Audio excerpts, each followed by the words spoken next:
Hi everyone, my name is Kat, or the Fairy Librarian, and welcome to a new video. As you may have gathered from the title, I'm trying something different this time. I have been thinking about doing a TBR game for a little while. I really like watching them. I think they're a lot of fun, and I've wanted to try it for a few different reasons. First of all, just to spice things up. I mean, I like reading, but you know what? We're always looking for ways to make things interesting, I guess.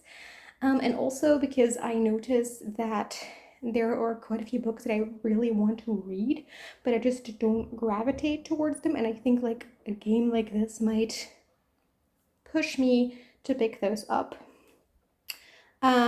So because I have to fulfill prompts. So I have been thinking about like how can I make this work for my reading, because the biggest hurdle that I found was that I read a lot from the library.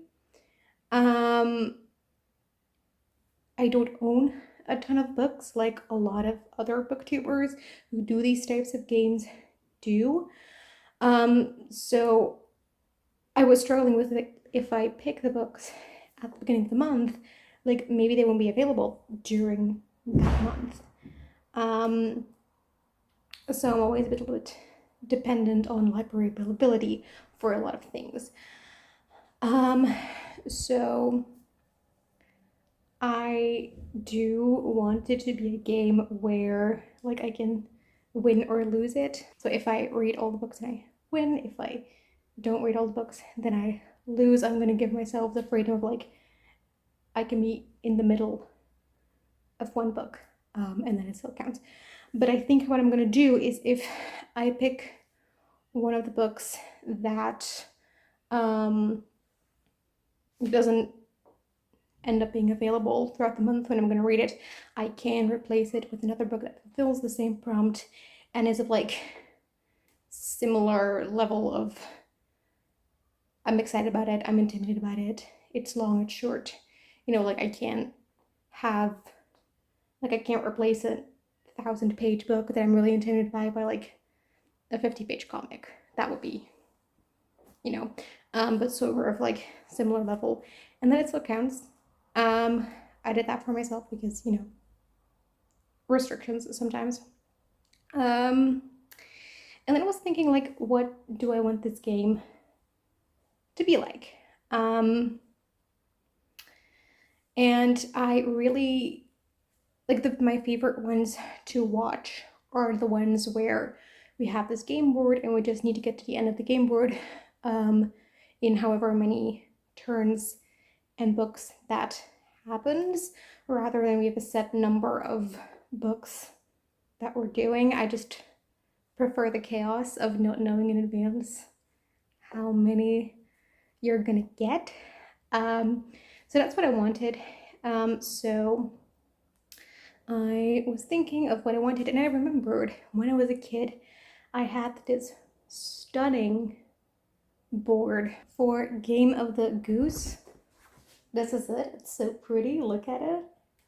Then, like I played with this board a lot as a kid, but then I grew up and I don't really play the game anymore. And it was just sitting in the attic, gathering dust. And I thought that was a bit of a shame, so I decided to bring it back to life in a slightly new capacity. So this is the setup. I'm still, like trying to figure out how best to film this. But we have the board, as you can see, I'm gonna sit on this side. We have the board. We have, those are the little keys that I'm gonna play with over there, like the mover pieces. I just put them all there. They have different colors, as you can see. I'll just use one. Then we have on the side over there, we have a bucket that is filled with prompts. Just normal, ordinary prompts. I have a lot of them because I just keep coming up with new ones and adding them to it. At some point, I want to upgrade to something a bit more fancier or a bit more, you know, like a basket. I think that sort of fits the vibe of the board a bit more. But for now, I have to make do with like the only thing that was big enough to fit all of them into it, and that was that gray bucket. And then I have the jar over there, which is filled with more special prompts. So there are challenges that have something to do with either the gameplay or with the books. Sometimes they give me multiple books, or they can be really nice to me, like give me a free pick, say that I can skip the prompt or whatever. So those can be either positives or negatives, and I'm going to be picking one of those whenever I land on a special spot. I assume that, you know, Game of the Goose is like the oldest board game in the entire world. Like, that is a fact. You can look that up. So we have the board that goes in a spiral. We start here and we go all the way to the middle. Normally you have to hit the middle with an exact roll. I'm not going to do that because I don't want a million books. On my TBR also, there's 63 spots, which is a lot. So I tested a few times and I have like a nice amount of books that I want if I use 3 dice to play with. So that's what I'm going to do. And then there is special spots. So we have geese, which traditionally are always on every like 9th spot, so 9, 18, 27, 36, and so on, and on like 9 minus 4, so like 9 minus 4 is 5, and on 18 is 14, 27 gets 23, and so on. And traditionally, if you land on a goose, you get to move like the amount of, like, you get to move forward to the number that you rolled. But this particular one that I have, that I used to play with, does a little bit differently, because we have some geese that look ahead, like this one and that one and that one, and they can move ahead. But you have some geese that look back, like this one here or the one over there, and then you have to move backwards. So just move in the direction of what the goose looks at. Also, it only counts if there's one goose. So 30 and 39 have 2 geese on them, so that they're not special spots. And then we have a few other ones. We have the bridge number 6. Also, all these spots are like traditionally always on the same number. That's the thing, and we found it in different cultures. It's really interesting. The history of this game is very fascinating. You should look it up. We have the bridge, which is number 6, which automatically brings you to 12. Then 19, we have the inn, where you have to spend the night. So usually that means you have to skip a turn, but like obviously I'm playing on my own, so I can't really do that. So I'm just gonna let that mean that I pick 2 books for that one. 31 here is then you like drink and you're refreshed, so you can roll again within the same turn. Again, I'm playing on my own, so I'm just gonna say that if I land on 31, I don't have to pick a book and just can roll again and move on. Then we have 42 is the maze, where we get lost and somehow we end up back at spot 30. Then we have prison here, where we traditionally have to skip a turn, but again, I'm gonna pick 2 books.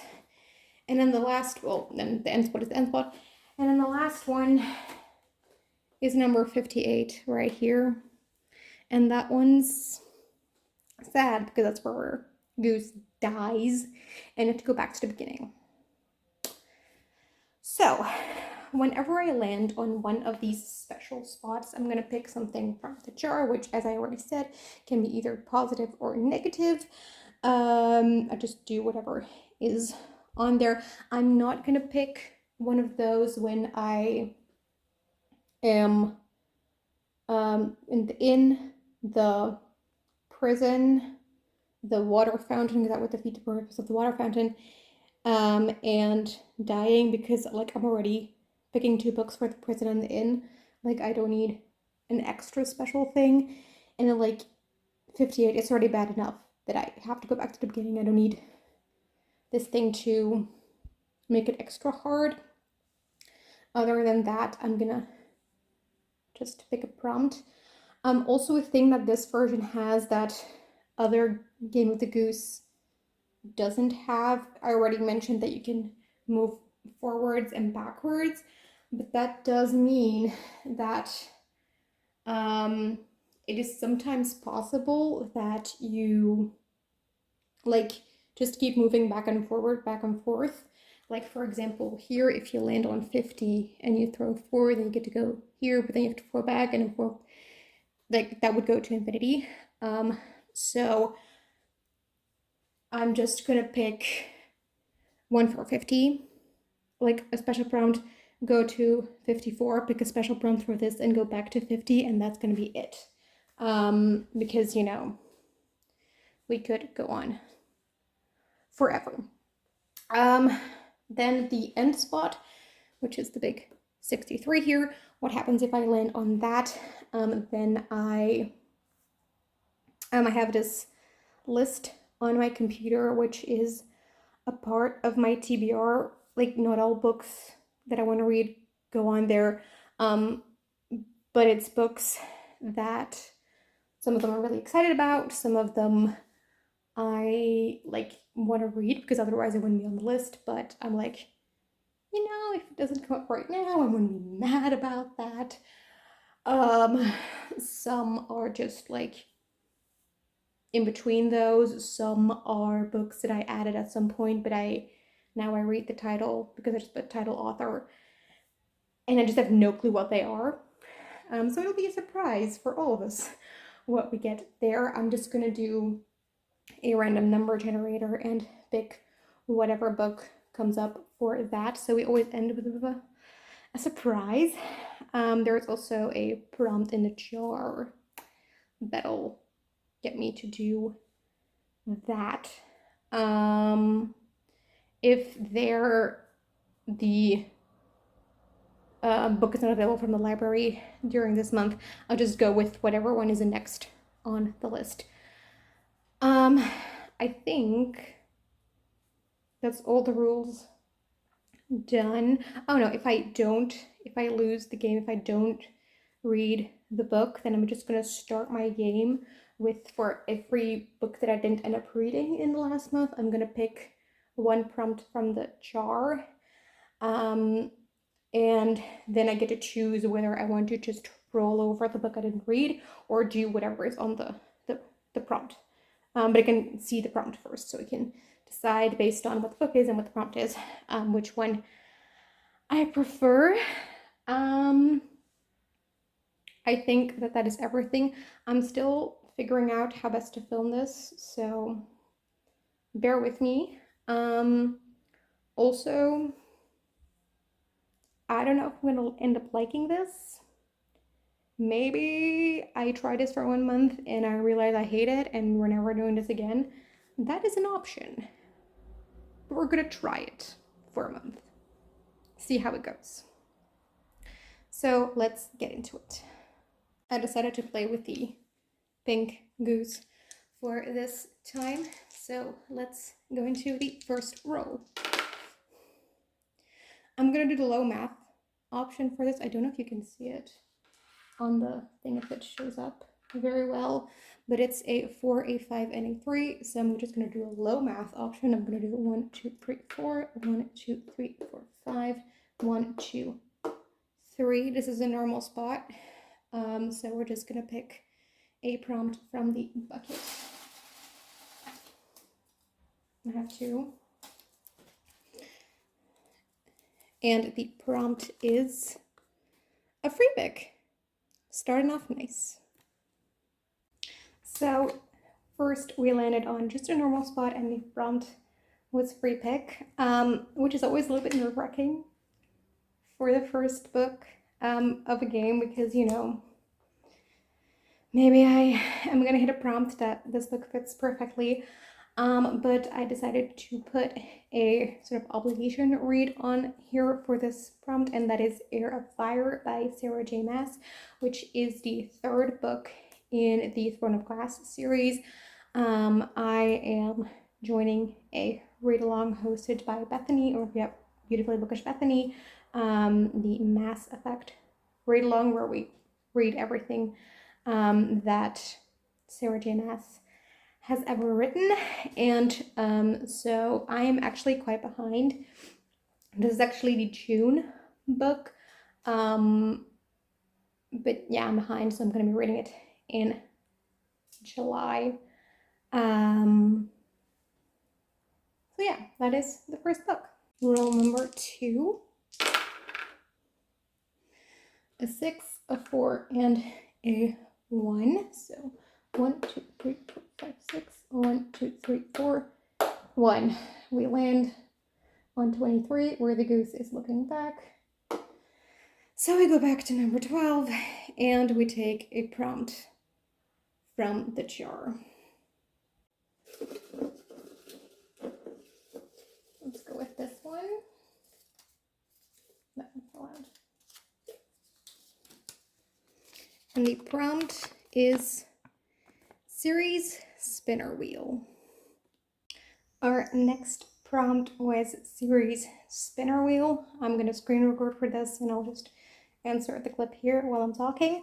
But this is just a spinner wheel with all the series that I'm in the middle of.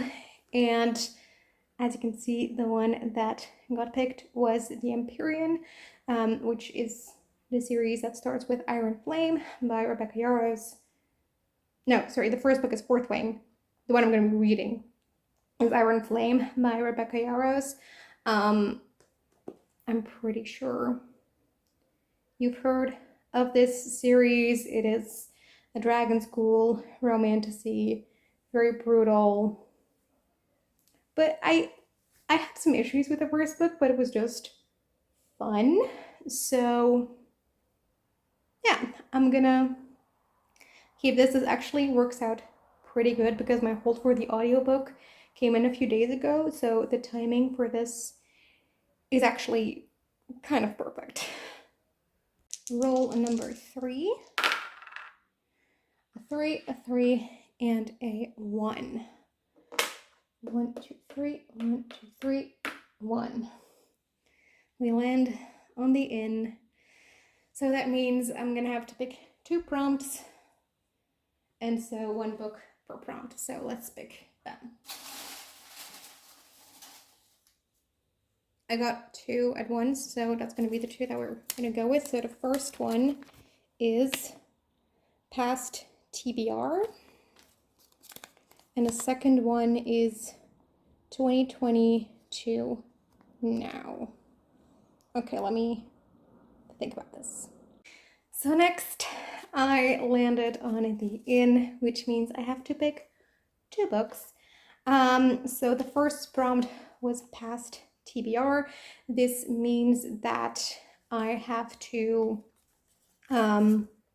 pick a book that has been on a TBR before, but I didn't end up reading.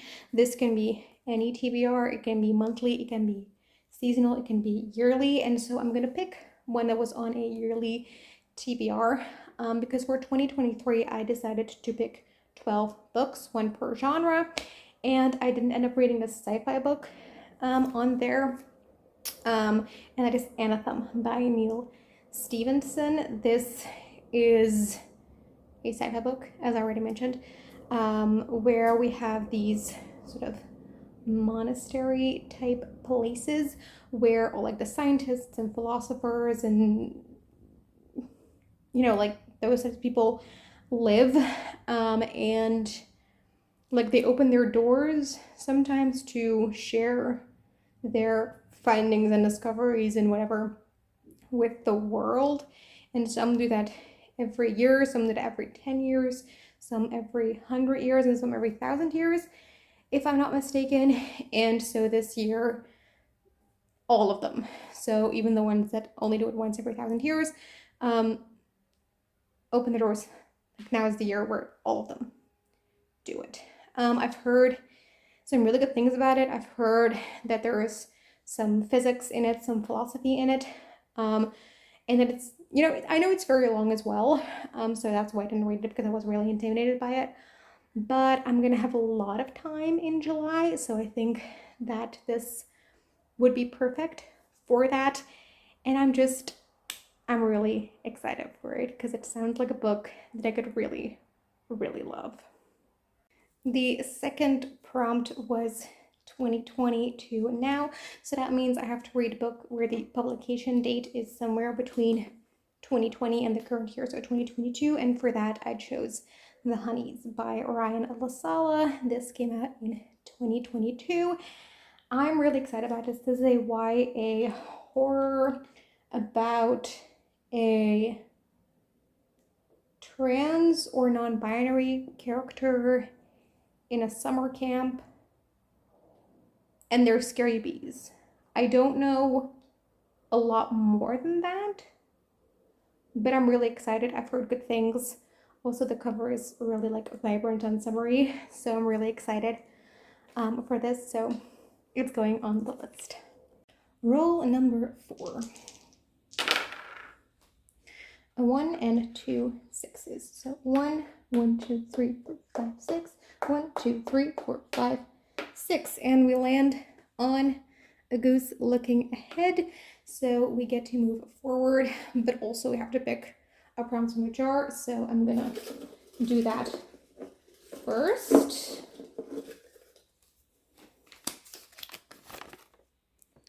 Move 1 space back. So that is after we've moved this. So 1, 1, 2, 3, 4, 6, 1, 2, 3, 4, 5, 6. This actually works out good because this goes now, and then we end up on 44 instead of on 45, where we'd have to move back. So this actually came in really handy, and now we have to pick something for this didn't give us a prompt, so now I have to pick a normal prompt. I'm gonna go with this one, and the prompt is an ebook. I can do that. So next we landed on a goose that got us to move forward, and we even avoided getting moved backwards again because of the jar prompt. So I'm not mad about that, but the prompt that we did end up getting was ebook. And for that, I decided to go with The Wings of Ashtaroth by Steve Hugh Westenra. This is an adult epic fantasy that is inspired on the conflict between Carthago and ancient Rome, which is just like everything that I needed to know. It's an indie book.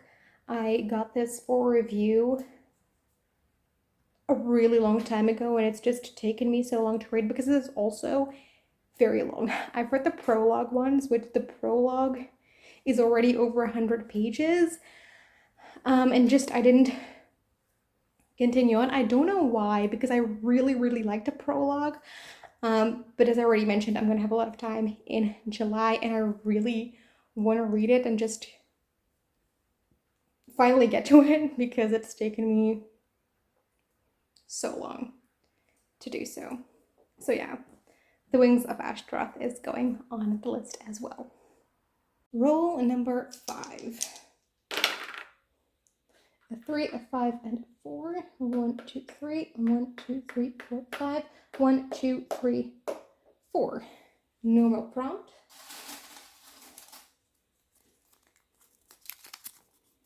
Prompt is 5-star prediction.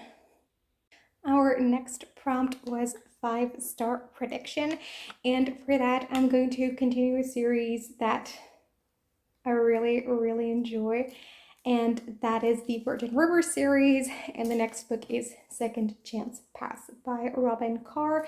This is the 5th book. I have given, so far I've given 2 books 5-star, 1 4.5 stars, and 1 4 stars. But I have reasons to believe that the things I didn't things that knocked down a star in book 4, what made it only a 4-star instead of a 5-star, are not going to be present in book 5. So I do think that this could really be a 5-star. I'm so excited. I love this series. It's like a women's fiction-y contemporary series set in a town called Virgin River, and this book focuses on Vanessa, who, spoiler alert, lost her husband in one of the previous books, and so she's gonna find romance again. It's a second chance romance, as the title suggests, and I'm really excited to dive back into this series because it's been a while and I just want to continue on. And the 6th and probably last roll, given how few spaces I have and the fact that I'm throwing with 3 dice. So now we have 1, 2, 3, 4, 5. 1, 2. We don't even need the third one. We're at the end spot, so that means I will take you to the random number generator. So this is the list. I have here the amount of lines that are filled. The number here, this is like series I have is 1 line, as you can see here. So this is like the total amount of books on the list. This is the amount of lines filled, so I have to go to the random number generator, and I already forgot what the number is. 438. So 438 and generate. I got 193. So let's go to 193. Oh, I'm not sure what the English title for this is. I put them here in a language that I'm going to read them in. So I'll look that up and I'll be back. So the book that it gave me was Recipes for a Perfect Marriage by Kate Kerrigan. I'll just read you the synopsis, like as the title suggests. It's like a romance type thing, or maybe a women's fiction, I'm not sure, one of the two. But it kind of sounds summary, so I'm actually not mad that it's picked. So the synopsis on Goodreads says, successful New York food writer Tressa Nolan has a great life. Wonderful friends, a gorgeous apartment, and of course fabulous food. But the idea of turning 40 alone scares her, so she marries the next man who asks, Dan, her building super. He's handsome and he adores her, but soon after the wedding, Tressa regrets her decision. Everything from Dan's unsophisticated interests to his enormous and intrusive Irish-American family sets her teeth on edge. Why couldn't she have the perfect marriage her grandparents had? What Tressa doesn't know, what she only discovers when she reads her grandma Bernardine's journal cum recipe book, is that she's following in Bernardine's footsteps. And like all the best recipes, a perfect marriage calls for a long, slow simmer. So yeah, this is why I wanted to do this game, because this is one of those books that I didn't want to read, but I would not have gotten to it by myself, probably. But it actually sounds fun. That's why I added it to the list in the first place. So yeah, it's gonna be the last book that is added to this list. Let me grab like the one book I have physically and then the list of the books I don't have physically with me, and just go over them one last time. It started raining, so enjoy the sounds. But let's go over all the books. The game gave me 7 books, and those were Air of Fire by Sarah J. Maas for a free pick, Iron Flame by Rebecca Yarros for a special prompt jar spinner wheel, series spinner wheel, Anathem by Neil Stevenson, so something that has been on a TBR before but ended up reading, The Honeys by Ryan Lasala for something that was published between 2020 and the current year, The Wings of Ashtaroth by Steve Hugh Westenra for an ebook, Second Chance Pass by Robin Carr for a 5-star prediction, and Recipes for a Perfect Marriage by Kate Garrigan for the end spot random number generator. Now there is 2 more books that I needed to read this month that I didn't end up being able to fit on here. The first one I already mentioned, the Mass Effect read-along. So the July book I also wanted to put on here, but I couldn't really fit it, and that is A Court of Thorns and Roses by Sarah J. Maas. I tried reading this back when I was like 15, I think, and I didn't like it. Like, I didn't hate it, but I didn't care enough to continue, but I want to give it a second chance. So I would like to read that in July as well, because that's the July book. Also, when I'm filming this, there's quite a few days left of June. So I am gonna try to read The Assassin's Blade in June still, but if I don't end up being able to, that will move to July as well. So that is 1, and 2, I'm not sure if it still happens, but Alan from the Library of Alexandria and I had agreed on a buddy read like over a year ago, and I DM'd him and say, hey, is our buddy read still happening? Because for him, things have changed quite a bit, and also, like, it's over a year ago, he may have forgotten. I had forgotten about it until someone just randomly mentioned the book, and I was like, oh yeah, right, I was gonna do a buddy read for that.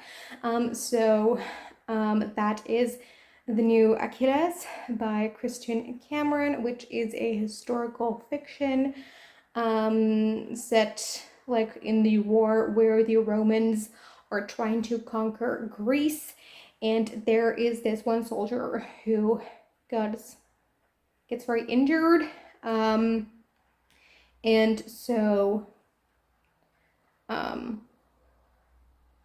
you know, people think that he's gonna die, but he ends up not dying, and he ends up coming back. So they're like, he's invincible, he's like a new Achilles, and he sort of becomes a bit of a legend. So that is the last book on this TBR. For this one, I DM'd him to see like whether it's still happening. He hasn't answered yet, so there is a chance that this won't happen this month. So, you know, if we're not doing the buddy read anymore in July, then I won't read this in July, or maybe I will if we just decide to not do the buddy read altogether. Then I might. But you know, this is a maybe, depending on Alan. So I think that is now all of the books. Tell me what you thought of this. Like, do you like the game? Do you have suggestions on how to make it a bit better or something? I don't know. And also, of course, if you've read any of these books, you can also let me know that, and what books you're excited to read in July. And I hope to see you soon in another video. Bye.